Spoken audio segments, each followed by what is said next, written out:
Hi, Bree Wizard here from thefeatherbrain.com. Today I'm going to talk to you about what chicken breeds are good for hot and humid climates.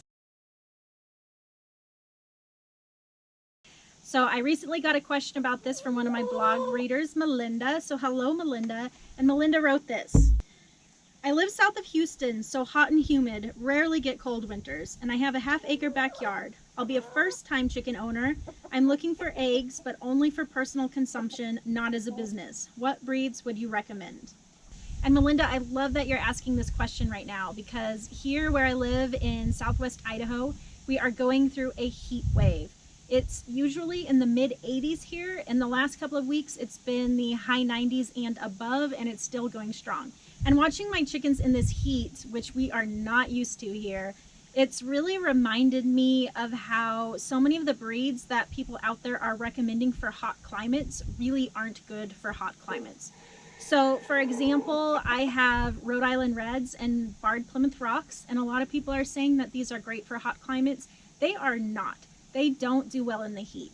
They will survive the heat if you help them through it. These misters behind me have been a godsend, but they're really not happy in the heat, and my chickens really struggle in these kind of temperatures. And it really makes sense if you think about it, because breeds like Barred Rocks and Rhode Island Reds are made for mixed climates. These are mixed climate breeds. So basically they are meant to survive high temperatures and low temperatures, places with hot summers and cold winters. And because of this, they're kind of generalist breeds, and they have generalist features. So they will never do as well in cold climates as a bird that was developed for cold climates, like a Chanticleer, for example. And they'll never do as well in hot climates as a bird that's been developed for hot climates, like Egyptian Fayumis, for example.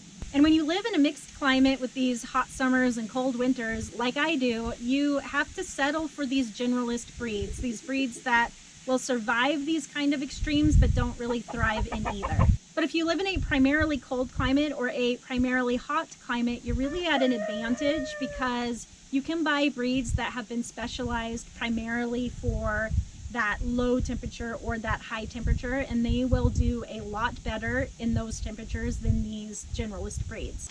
So Melinda, who lives south of Houston, Texas, can find a breed that will do much better in a hot climate than my Rhode Island Reds and my Barred Plymouth Rocks ever could. So when you're looking for breeds that do well in heat and humidity, you're looking for birds with certain features. You want birds that have way fewer downy feathers than these breeds that are made for mixed climates. And you want birds that have a lot of skin exposed. So that could be that they have fewer feathers altogether than most other breeds do. That could be they have very large combs or very large wattles, very large earlobes. These are all adaptations for hot weather. So to illustrate that fact, let me just show you a photo of a mixed climate bird compared to a hot climate bird. So you can see here a Plymouth Rock rooster. This is a bird developed for mixed climates. And then here's a white leghorn rooster, a bird that's developed for hot climates. Just look at the difference in their feathering and in their comb and wattle sizes. So you can really see why the white leghorn is much better suited for the heat than the Plymouth Rock. There is a reason that foghorn leghorn has a southern accent. Nice boy, but doesn't listen to a word you say. Now what's that I say? Now what's that, boy?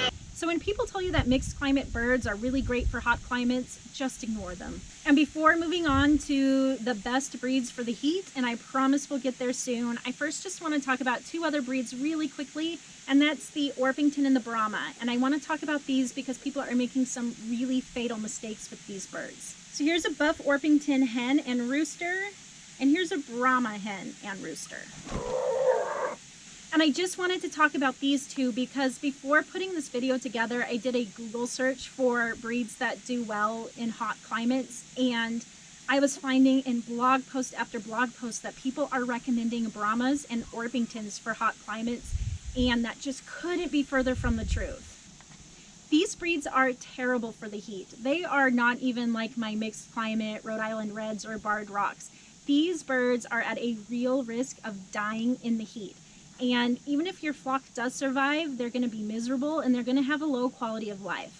They're just way too densely feathered. In the case of the Brahma, even their legs are covered in feathers, and that greatly reduces how much they're able to cool down in the heat. They have these tiny combs and wattles that make them great for the cold. These things are fairly frostbite resistant, but in the heat, they really prevent these birds from being able to cool off.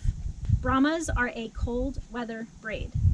And if you look at the Orpington, they don't have feathers on their legs, but they do have these really short legs, and they are really densely feathered. And so sometimes you can't even see their legs inside of all that fluff. These kind of legs also, they just don't have the surface area to be able to cool themselves down through their legs in the heat. So I have no idea where these myths got started about Orpingtons and Brahmas being good for the heat, but please keep these chickens out of your hot climates. So hot climate birds that are good at laying, let's go through them. So I'm gonna just list off these breeds and show you some photos of them so you can kind of get a feel for who they are and what they look like. And then we'll talk about what makes them different so you can find the best breeds for your particular circumstances. So here they are, my top recommendations. First is the naked neck, also called the Turkin. These birds are amazing in the heat because not only do they have bare necks to keep them cool, but they have about 50% fewer feathers than most other breeds, and that is such an amazing adaptation for the heat. The next breed is Egyptian Fayumis. These are very rugged birds. They can be very wild, and they do fly better than most breeds too, so I don't really recommend them for the beginner unless you're okay with birds that are harder to handle and you've got a lot of space. And then any of the Mediterranean breeds do pretty well in the heat, so let me list those here.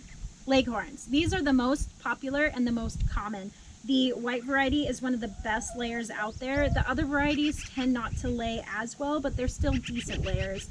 And Leghorns do come in more than a dozen different varieties, so whatever kind of plumage pattern or color you're looking for, you'll probably be able to find it in a Leghorn. Other Mediterranean breeds are the Anconas, Minorcas with these really long white earlobes, white-faced black Spanish, Andalusians, Sicilian buttercups, and then Penedicencas and Catalanas. And unfortunately, I don't have photos of those breeds that I am allowed to share, but if you just do a quick Google search, you can see what they look like. So how do you decide among these breeds? Let's take a look at the different features that might be important to you, and then you can go from there. So you may care about egg color. Naked necks and Penedicencas lay brown eggs, and some strains of Penedicencas actually lay a very unique dark reddish brown color of egg. Egyptian Fayumis lay a creamy white and sometimes even a light pink egg. And the rest of these breeds lay white eggs. The Minorca, however, does lay an extra large egg, so that might be kind of fun for you. The next trait is broodiness. The good thing about the Mediterranean breeds is that they don't tend to go broody. The one exception to that is the Penedicenca, but the other Mediterranean breeds, they tend to just lay year-round. If you do want a broody hen, Penedicencas do tend to go broody, and naked necks also tend to go broody, and they're known to be really, really good moms in general. And then Egyptian Fayumis are very unique in that they tend not to go broody for their first 2 or 3 years of life, and then they go broody. So they're kind of the homesteader's dream. And if you're looking for a breed that's good at foraging and predator evasion,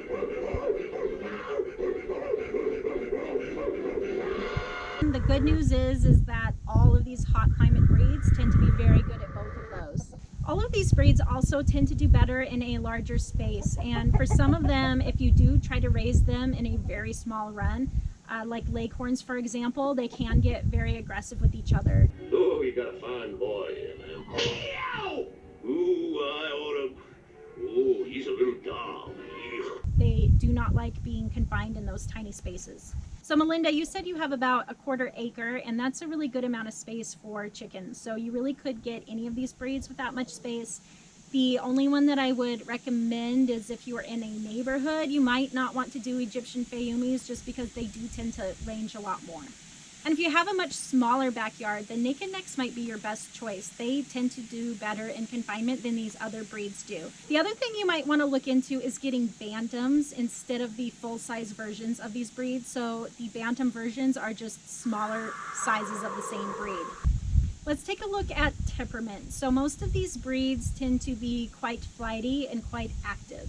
The one exception to that is the naked neck, which is a very docile and loving breed. They're very good with children, and they generally like attention and being around people.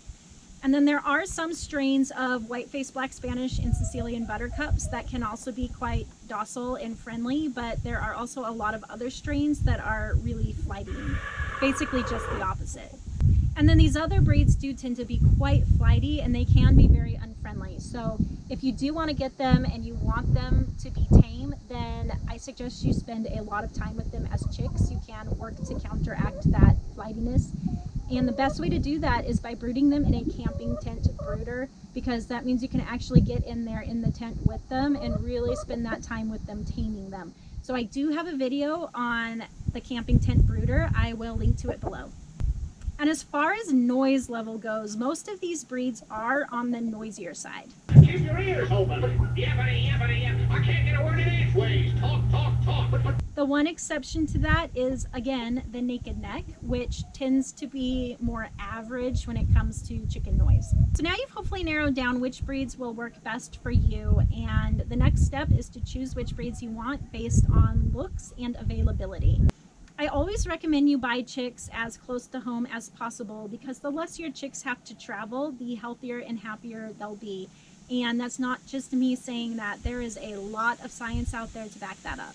And I did put a table together that lists these 10 breeds and their characteristics so that you can refer back to it if you want to.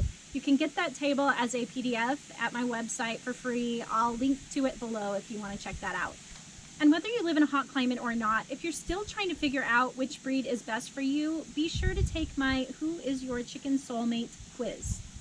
The whole point of the quiz is to find a breed for you that's well suited to your needs and your environment. I'll link to the quiz below, and be sure to take that if you're still searching for your perfect breed. You gotta keep on your toes. Toes, that is. Happy chickening.